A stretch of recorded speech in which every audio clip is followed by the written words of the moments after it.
My wife, Sarah, had hidden that she was pregnant with her first love's child. And the revelation, at least to me, came indirectly during my own birthday party. It happened after Daniel, her former boyfriend, once again made a scene and knocked over the birthday cake. In front of all our guests, Sarah slapped him. For a moment I thought maybe she had finally put the past behind her. But later, when I went looking for the restroom, I accidentally saw them near the stairs. She was comforting him, her expression filled with an affection I recognized all too well. I overheard her tell him, "Enough, the child is yours. My relationship with him is just for appearances." Shortly after that, she returned to the party, found me, and announced that she was pregnant. She even promised she would finally fire Daniel from her company and organize another, better birthday party for me. What she didn't realize was that she wouldn't get another chance. She had concealed the truth about the baby's father, and I had already, secretly, started the process of filing for divorce. When Sarah made her sincere-sounding promise there in the party room, an awkward silence fell. Everyone else seemed to be watching, curious about my reaction, but I didn't respond. After a few moments, Daniel, unable to stay quiet, spoke up. "Come on, Sarah hit me for you. What more do you want? You're going to be a father soon, Alex. Stop being so serious." I just looked at him without saying anything. He was the one causing disruptions, yet somehow my silence made me the difficult one in his eyes. And while Sarah was my wife, the child she was carrying clearly wasn't mine. Just then, my phone vibrated. I pulled it out and saw a text message from my friend, Chris. "The pills you asked me to test? They're definitely birth control." A humorless laugh escaped me as I put the phone away. So the vitamins Sarah had been taking so consistently every day were actually birth control pills. It finally explained why we hadn't conceived a child in our 7 years of marriage, even though medical checkups showed we were both healthy. I remembered how Sarah had comforted me when I was disappointed after leaving the fertility clinic. "Don't worry," she'd said. "Even if I have to go through the pain of IVF, I will give you a child." I was deeply moved at the time and gave her access to all my finances as a sign of my trust and commitment. I never imagined that her plan all along was just to eventually become pregnant with Daniel's child while still married to me. I should have felt furious, but mostly I just felt tired. I didn't want to stay at the party any longer, so I turned to leave. Daniel grabbed my arm, annoyed. "Alex, it was just a cake. I'll buy you another one. Sarah put a lot of effort into planning this party exactly how you like it. Can't you appreciate it?"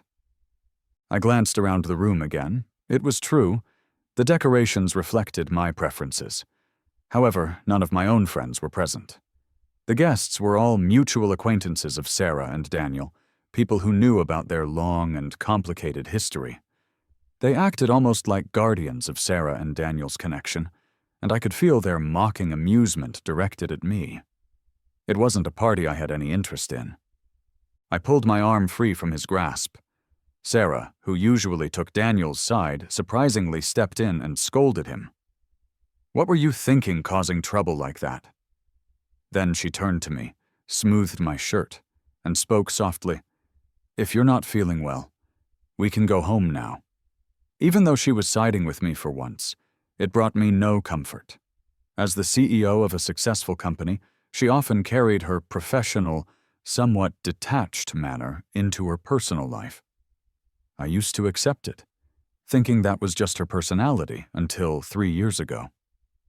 On my birthday that year, Sarah threw a similar party. Daniel showed up unexpectedly, smashed the cake, and knocked over a tower of champagne glasses. I thought he was just being disruptive and was about to have him removed, but then I saw Sarah, usually so calm, completely lose her composure. She actually left me and the other guests to chase after him, seemingly forgetting her own image.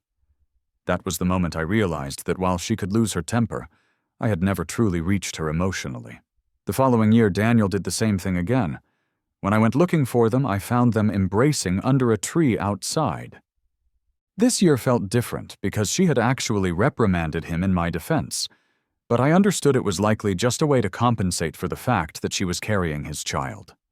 A slap, followed by a concession, it felt like a pattern. Seeing my lack of reaction, Sarah held my arm a bit tighter.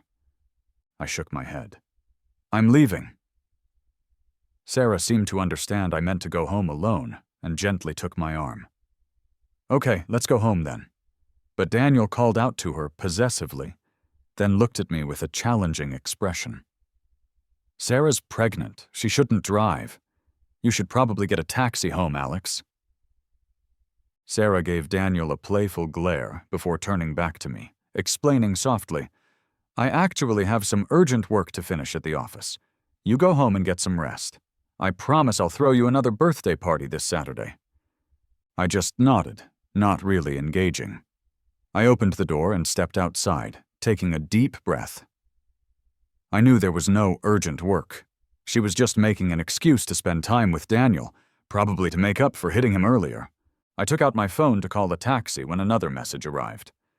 It was from my lawyer. "Mr. Alex, your divorce papers are finalized and ready. They will be delivered this Saturday. Please provide a delivery address." At almost the same time, Sarah texted me the location details for the replacement birthday party she planned for Saturday. I copied her address and pasted it directly into the delivery instructions for the lawyer. I thought Sarah would really appreciate this particular gift. With that settled, I went home. Once there, I called my mentor, Professor Evans. "Professor," I said, "I'd like to formally apply to join the research team heading to the Isolated Island project."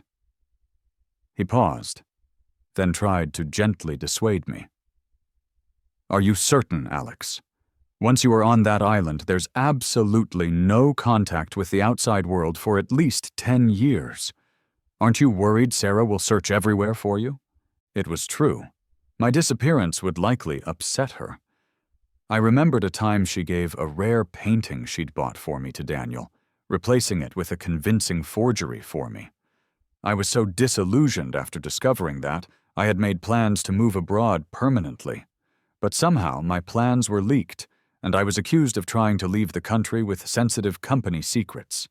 It led to me being detained, banned from traveling internationally, and almost losing my job. Afterward, she became intensely possessive, hiding my passport and ID, and even having people monitor my movements. If I traveled out of town, she always knew. It was strange. If she was still involved with Daniel, why was she so fixated on controlling me? I pushed those confusing thoughts away. "We're divorced," I told Professor Evans firmly. "She doesn't have any right to interfere in my life anymore." The professor then informed me that the next transport to the island facility was scheduled for this coming Saturday. Departure would be directly from the research center via helicopter, bypassing the need for standard travel documents. After ending the call, I put my phone down. It struck me as ironic that Saturday was the departure day. I had first met Sarah on a Saturday years ago. Her company was deeply in debt and close to failing. She had come, soaked from the rain, to pitch her company's technology to Professor Evans, hoping a partnership could save her business. The rain obscured her vision, but she clutched her proposal protectively inside her jacket, determinedly standing her ground even in front of an approaching car. I stopped my car then, offered her my umbrella, and took her to a small street vendor for some warm soup. Her determination impressed me. I helped her connect with my mentor. She secured the deal that saved her company, and our relationship began from there. Her business grew successfully, while I continued my academic research. To outsiders, we probably looked like an ideal couple. How had we reached this point of mutual unhappiness? Shaking my head again, I went into my study to sort through some papers. In a corner, I found a dusty book of project proposals we had worked on together early in our relationship. On the desk lay a collection of poetry Sarah had loved when she was younger. It was open, and the breeze turned the pages, revealing one where Daniel's name was written, followed by Sarah's handwriting. "I'll love you forever." So she was capable of expressing love openly, just not to me. I recalled our wedding day, how she struggled to say, "I love you," during the vows, despite the officiant's encouragement, and eventually ran off stage in embarrassment. I had found it endearing at the time, telling her it was okay, that she could write it down if saying it was too difficult. She shyly refused, but took my hand and returned to finish the ceremony. Looking back, the signs were there all along. It wasn't that she couldn't say the words, she was just saving them for someone else. Dismissing these thoughts, I gathered the necessary documents to send to Professor Evans. As I was finishing, my phone signaled a new message. It was from Daniel. He had sent a photo of Sarah asleep in his arms, followed by a taunting text. "Don't wait up. Your wife is with me tonight. She won't be home for a few days." Almost immediately after, Sarah called me. "Honey," she started, her voice sounding apologetic. "I'm so sorry, but something unexpected came up at work. I have to go on a short business trip for a few days. But don't worry, I'll definitely be back in time for your birthday party this Saturday. I even got you a really special gift this time. I promise it's authentic," she added playfully, referencing the past incident with the fake painting. Ever since then, she always made sure any gift from me came with certificates of authenticity or receipts. It didn't matter to me anymore. "Great," I replied coolly. "I have a gift for you too." Sarah feigned excitement, laughing. "Really? I can't wait. I hope Saturday comes quickly so I can see what you got me." I sincerely hoped she would appreciate it, I thought to myself wryly. I ended the call. Later, I gathered everything that represented our relationship, photos, letters, mementos, and burned them all, symbolizing the end of our marriage. During her supposed work trip, Sarah kept sending me updates on her location and requesting video calls, trying hard to appear loyal. While she insisted she was busy with work, Daniel privately continued sending me messages. "You really think she fired me? That was just for show. I'm her travel companion on this trip. Don't worry, I'll take good care of your wife." He even sent me copies of their flight confirmations. It wasn't surprising. Daniel was always impulsive and caused problems, but Sarah never truly held him accountable. Why would she start now over a spilled cake? I ignored his messages and focused on preparing for my departure. Daniel didn't give up, sending videos from their vacation spot. "What business trip?" he texted. "Just kidding you. We're actually having a great time." The videos showed Sarah smiling, and she even made a social media post, which was hidden from my view, about fulfilling a dream of traveling the world with her first love. I remembered the many times I had suggested trips, which she always declined, citing work commitments. It was clear now where her priorities truly lay. I didn't respond to any of it. I had my own work to finish and arrangements to finalize before leaving. Over the next few days, I commuted between home and the research center. Even the people Sarah had watching me seemed to relax their surveillance, as my routine appeared normal. Saturday morning arrived. I received one last message from Daniel. This time it was a copy of a DNA test result. He had preemptively done a paternity test, confirming the baby Sarah was carrying was his. He added a final taunt. "Did you ever wonder why it took her so long to agree to IVF, yet she only got pregnant recently? It's because after trying it once, she claimed it hurt too much. We conceived this baby naturally. This is our child." Seeing this message didn't evoke any strong emotion in me. Sarah had indeed betrayed me, and the pregnancy wasn't from IVF. But it didn't matter anymore. Today was the day I was leaving. I left my phone on the table at home, letting Daniel's messages accumulate unanswered, and went to the research center as planned. "Alex, it's getting cooler now. Ma'am reminded me to tell you to wear warmer clothes," our housekeeper said as I was leaving, handing me an outfit Sarah had apparently laid out. I smiled politely, took the clothes, got in my car, and drove to the research facility. Professor Evans met me there, and soon I was boarding the helicopter. As the city shrunk below me, I felt a sense of release. I was finally gone, and Sarah wouldn't be able to find me anymore. Meanwhile, Sarah had just landed back home. She apparently felt a sudden sense of unease and called the bodyguard assigned to watch me. "Where is Alex?" she asked. "He already left for work at the research center, ma'am," the guard replied. Hearing this, Sarah relaxed and sent me a text. "Honey, I'm back from my trip. Have you gone to work? Don't forget about the party tonight. Look, these are gifts I bought for you while I was away. Do you like them?" She attached several photos of souvenirs, but received no reply. She probably didn't worry too much, knowing I often missed messages when focused on work. She put her phone away and went with Daniel to the private room she had booked for the party. Her friends were already there. Initially, Sarah wasn't concerned about my absence, but as the evening wore on, and I still hadn't arrived, she began to grow anxious. She tried calling my phone repeatedly, perhaps 99 times, but got no answer. Just as she was deciding to go to the research center to find me, there was a knock on the door. A delivery person looked in. "Is there an Alex here? I have a package for delivery, needs a signature." Sarah visibly relaxed, likely thinking I had arranged a surprise.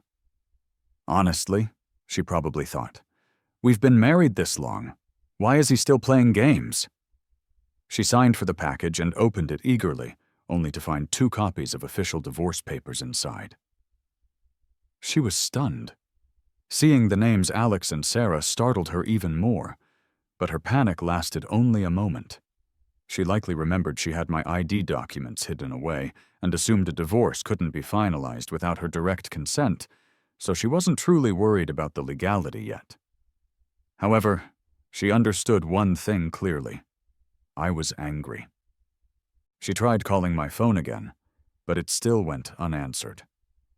Beside her, Daniel couldn't conceal his satisfaction.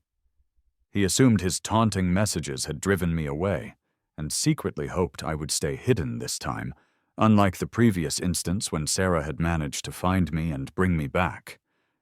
Seeing Sarah's distress, he feigned concern. "He's such a workaholic, Sarah. Maybe he's just engrossed in his work and lost track of time." Sarah seemed to cling to this possibility, nodding. "You're right. He must just be busy."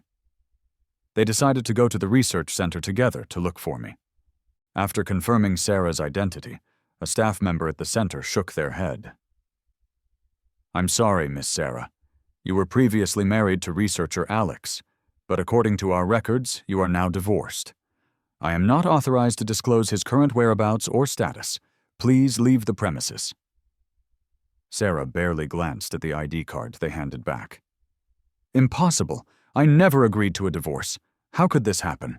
Especially now that I'm pregnant. He wouldn't abandon me like this." She knew how much I had wanted children, and believed I was too responsible to leave her while she was expecting. As she said this, she didn't notice Daniel look away guiltily. Sarah began to cause a scene, shouting and demanding answers, but the staff remained firm. "This is beyond our control. Please stop creating a disturbance, or we will have to call security." No amount of pleading or trying to use her influence worked. She eventually left, feeling bewildered, trying to think where else I might have gone. But the bodyguards confirmed they had seen me enter the research center earlier that day, and had not seen me leave. I had to be inside, or at least have left from there. Sarah decided to wait nearby, convinced she would eventually see me emerge.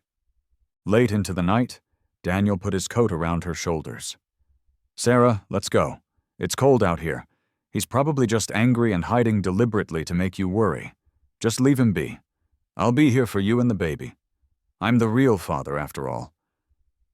He put his arms around her, perhaps expecting her usual response. Instead, Sarah turned and slapped him hard across the face, her eyes filled with fury. How many times did I warn you? When you abandoned me years ago when my company was failing, you lost any right to be more than a secret in my life. Don't push your luck, Daniel." Daniel's expression turned resentful. He started, but Sarah cut him off. "The reasons don't matter now. Only the outcome does." Suddenly, she seemed to remember something. She could track my location using my phone. She quickly made a call and opened a tracking application. To her surprise, my phone's location showed it was at our house. Sarah immediately drove home. Pushing the front door open, she stopped abruptly. The house looked strangely empty. I used to enjoy collecting antiques, and she had spent considerable amounts acquiring pieces for me. The main hall, once filled with art and books, now had bare walls. She looked again, frowning more deeply. Our large wedding photograph, which had always hung in the most prominent spot in the living room, was gone. Anxiously, Sarah looked around the house and realized that all of my personal belongings seemed to be missing. She quickly called the housekeeper. "What happened here? Where are Alex's things?" The housekeeper sighed. "Since the birthday party, Mr. Alex was acting strangely. He gathered a lot of things, photos, books, papers, and burned them all in a pile in the backyard." Sarah felt a jolt of fear. "I told you to report any unusual behavior immediately. Why didn't you tell me he was burning things?" The housekeeper sounded unjustly accused. "Ma'am, I did try to tell you, but you were busy at the time. You said unless Mr. Alex was actually packing bags to leave, I shouldn't bother you with minor details." Sarah froze. She remembered the housekeeper calling, but she had been out with Daniel and, distracted, had dismissed the report without really listening. She regretted it deeply now. She quickly took out her phone and sent me a message. "Alex, where are you? I'm home now. If you didn't like those art books, I can order new ones for you. I promise, I won't make you upset anymore." She sent several more messages, but there was no reply. Feeling desperate, Sarah checked the phone locator app again. It confirmed my phone was still inside the house, somewhere upstairs. She ran upstairs, perhaps hoping I was just hiding, playing some sort of ill-timed prank. She pushed open the bedroom door playfully. "Okay, honey, stop playing around. I know you're in here." But the room was empty. There was no sign of me. Only my phone lay abandoned on the bedside table. Sarah grabbed it immediately. Daniel, who had followed her, remembered the messages he had sent and reached for the phone, but Sarah pulled it away. My phone didn't have a passcode, so she unlocked it easily. Opening the message history, Daniel's name was prominent, along with the stream of messages he had sent me. Did you really think she'd fire me? It was a joke. I'm the one who went on this business trip with her. Don't worry, I'm taking good care of your wife. The business trip excuse? We're having a blast. Have you ever wondered why she agreed to IVF, but only recently got pregnant? We conceived naturally. This is our baby. Reading the taunting messages, combined with the suggestive photos and videos Daniel had sent, Sarah's anger erupted. She grabbed a water glass from the table and threw it directly at Daniel. "Daniel! How dare you tell him all that? Didn't I warn you to keep quiet and not cause problems?" Daniel didn't move, and the glass hit his head, drawing blood. He didn't seem to care. "So, what if I told him?" He shrugged. "Stop deceiving yourself, Sarah. You never really loved him. You married him because he was convenient, a suitable partner. But you love me, and you're carrying my child. We should be together." Sarah slapped him again. "Do you really think you can compare to Alex? Get out! I never want to see you again." She leaned against the desk, clutching her stomach, breathing heavily, too angry to stand properly. Daniel changed his tone, not wanting to upset her further, possibly concerned about the pregnancy. "Don't hurt yourself, Sarah. I'll help you find him, okay? He can't have just vanished. We'll check with his friends, his mentor. We'll find him." Sarah's emotions seemed to stabilize slightly. Together, she and Daniel went to talk to my closest friends. But these friends had witnessed Sarah leave me alone at my birthday party twice to run off with Daniel. Now, hearing I had disappeared, they weren't sympathetic. They openly celebrated my escape and accused Sarah of being hypocritical, only pretending to care now that I was gone. Daniel nearly got into a physical fight with them. Sarah pulled him away, apologizing profusely, her face pale. They spent the entire day searching, contacting anyone who knew me, but found no leads. Finally, they went to Professor Evans's house. Seeing Sarah, the professor shook his head dismissively. "Leave, Sarah. You and Alex are divorced now. Stop trying to control his life." Sarah fell to her knees on his doorstep. "He left so suddenly. I just need to know where he went, if he's okay. I promise I won't interfere anymore." The professor just scoffed. "Don't worry about him, he's fine. He accepted a position on a highly classified long-term research project. He'll be living in complete anonymity. You will never find him." With that, he firmly closed the door. Sarah collapsed on the spot, sobbing without restraint. Daniel, hiding his own relief, pretended to comfort her. "Sarah, don't be so sad. If he really wants to hide this badly, there's nothing we can do. We're not going to find him. Just give up. Can't the three of us just live a peaceful life together?" Sarah wiped her tears, stood up, and spoke with renewed determination. "No. How could he just leave without my permission? I will find him." Sarah refused to accept it. She contacted media outlets, announced a missing person search, and began to publicly share a romanticized version of our past, painting it as a fairy tale. The story of the wealthy businesswoman and the dedicated researcher captured public attention, and many people shared my picture online, hoping to help. Sarah threw herself into the search, attending media events and following up on leads, becoming increasingly exhausted. Daniel worried about her health and the baby, constantly urging her to rest. "Take it easy, Sarah. You'll find him eventually. But you can't keep going like this without proper food or sleep. You'll harm yourself and the baby."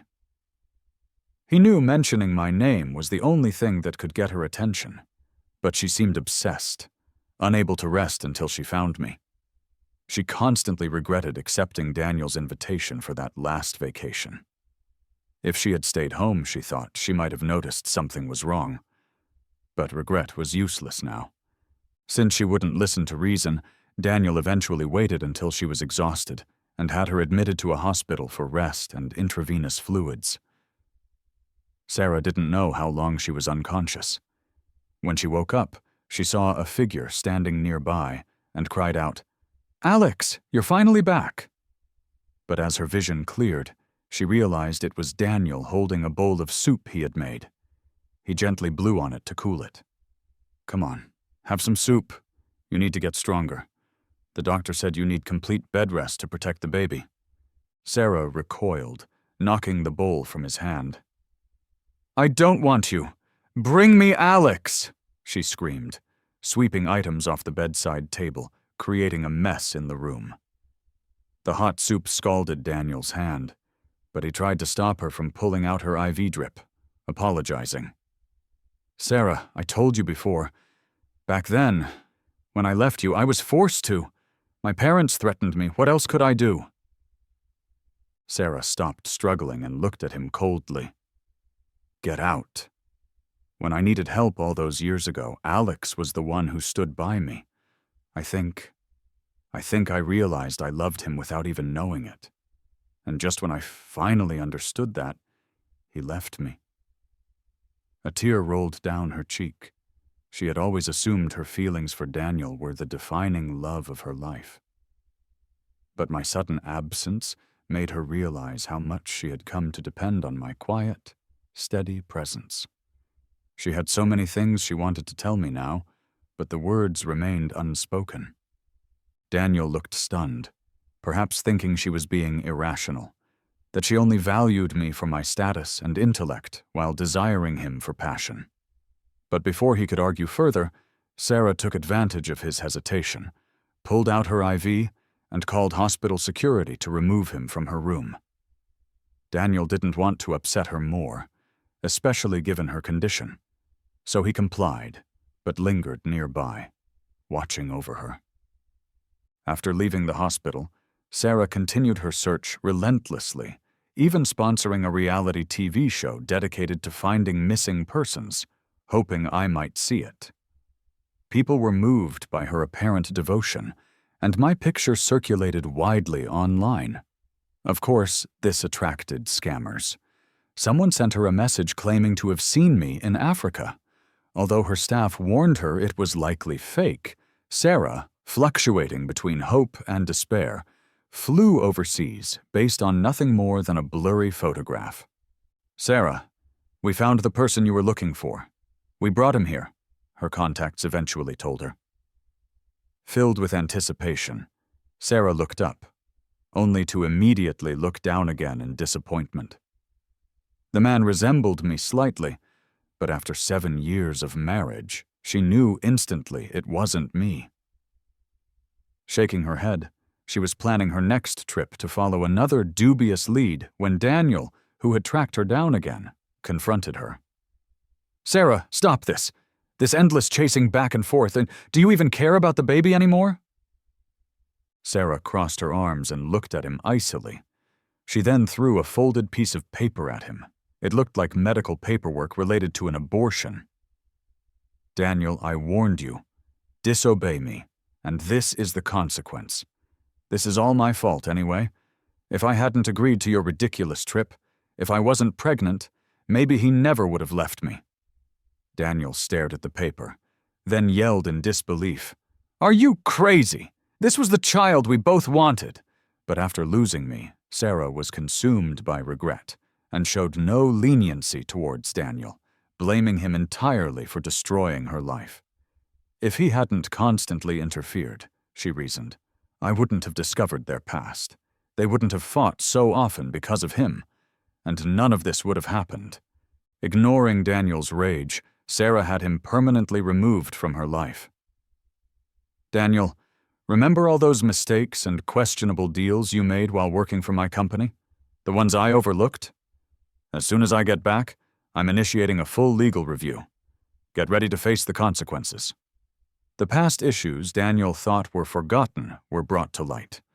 He faced severe legal penalties and financial ruin, effectively blacklisted by Sarah's influence. Broken, Daniel disappeared and was never heard from again. Sarah never stopped searching for me. Her life became a cycle of managing her business and desperately following any clue, however faint. Her efforts only led to more scams and dead ends. Despite repeated disappointments, she wouldn't give up. Missing me intensely, she eventually found a young man who bore a striking resemblance to me. She dressed him in clothes similar to mine and tried to coach him to imitate my mannerisms, but it was a poor imitation. No one could replicate my personality, and the attempts felt awkward and hollow. Time passed. People advised Sarah to accept reality, that I wasn't coming back. But she clung to the hope, holding a birthday party for me every year. At these solitary events, she would drink heavily, point to the untouched cake, and speak to the empty room. "The cake I promised you is ready, Alex. Why haven't you come back yet?" She lived in a state of perpetual waiting and neglected her business affairs. Eventually, during an economic downturn, her company collapsed and ceased to exist. After losing her company, Sarah suffered a complete mental breakdown. She would talk to the air constantly, apologizing repeatedly for losing me. Her parents, burdened by debt and despair in their later years, passed away, leaving her entirely alone. During this time, she often wandered aimlessly, sometimes caught in the rain, until one day, a kind stranger offered her an umbrella, perhaps reminding her of how we first met. The severe trauma led to selective amnesia. She retained only fragments of happier memories, disconnected from the painful reality. People who had once relied on her financial support abandoned her. However, some saw an opportunity in her tragedy. They began featuring her story in online streams, crafting narratives about her struggles that gained widespread sympathy. Unaware of the exploitation, viewers donated money, enough to cover her living expenses in a mental health facility. Her story became a recurring piece of viral content, eliciting pity and outrage about life's unfairness each time it circulated. 10 years later, on the remote island, the project concluded. Helicopters departed one by one, eventually gathering at a mainland research facility. Researchers in specialized uniforms emerged to applause. I stepped out and saw Professor Evans, looking older, waiting for me. "Alex, welcome back," he greeted me warmly.